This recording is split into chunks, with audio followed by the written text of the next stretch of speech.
নমস্কার বন্ধুরা, আজ রান্না করছি ব্রকলি। সেজন্য একটা কড়াইতে জল গরম হতে দিয়েছি।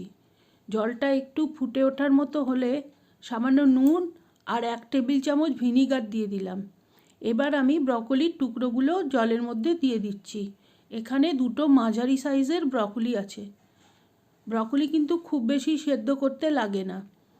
তো আমি এগুলোকে 2 মিনিট ভাপিয়ে নেব, যাতে সমস্ত ব্রকলির টুকরোগুলো গরম জলের মধ্যে ডুবে যায়। সেজন্য আমি হাতা দিয়ে চেপে চেপে দিচ্ছি।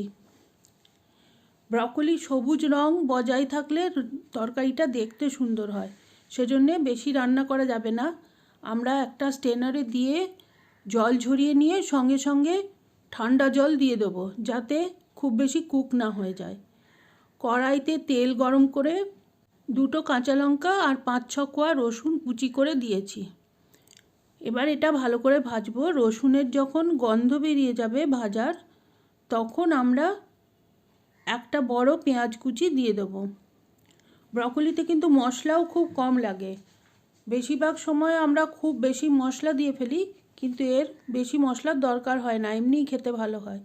এবার কিছুটা আলু দিয়ে দিলাম। একটা বড় আলু এখানে লম্বা লম্বা করে কুচিয়ে দিয়েছি।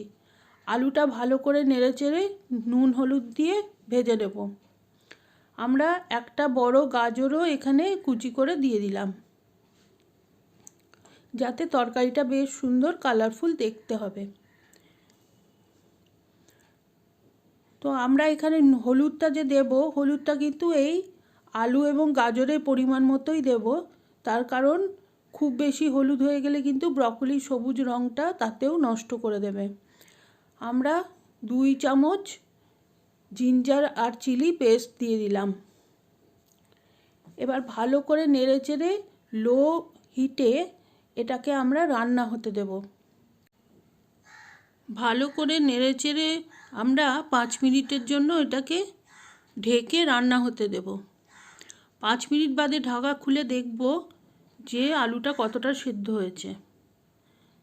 তো আমরা দেখছি আলু মোটামুটি কিন্তু সেদ্ধ হয়ে এসছে। এখন আমরা একটা বড় টমেটো কুচি করে দিয়ে দিলাম। দিয়ে সামান্য একটু জল দেব, যাতে আলুটা তলায় লেগে না যায়। জলটা ফুটে উঠলেই দেখব যে আলুটা আবার সেদ্ধ হয়েছে কিনা দেখব। এখন দেখছি আলুটা মোটামুটি ভালোই সেদ্ধ হয়ে গেছে। এইবার আমরা ব্রকলির টুকরোগুলো দেব। ব্রকলিটা যেহেতু ব্লাঞ্চ করা হয়েছে গরম জলে, তো মোটামুটি সামান্য সেদ্ধ হয়েই গেছে। আর কিন্তু আমরা খুব বেশি সেদ্ধ করব না, কারণ বেশি কুক হলে ব্রকলির রঙটা নষ্ট হয়ে যাবে। তো আমরা নেড়েচেড়ে ভালো করে আলু আর গাজরের সাথে মিশিয়ে দিলাম, আর একটু সময় ওটাকে রাখবো যাতে ব্রকলির মধ্যে নুন ঢুকে যায়। 2 মিনিট মতো নাড়াচাড়া করে ধনেপাতা কুচি ছড়িয়ে সেটাকে একটু উল্টে পাল্টে মিশিয়ে দিয়ে আমরা গ্যাস অফ করে দেব। আমাদের তৈরি হয়ে গেল সুন্দর ব্রকলির তরকারি। বন্ধুরা একবার এইভাবে বানিয়ে খেয়ে দেখবেন, আশা করি ভালো লাগবে।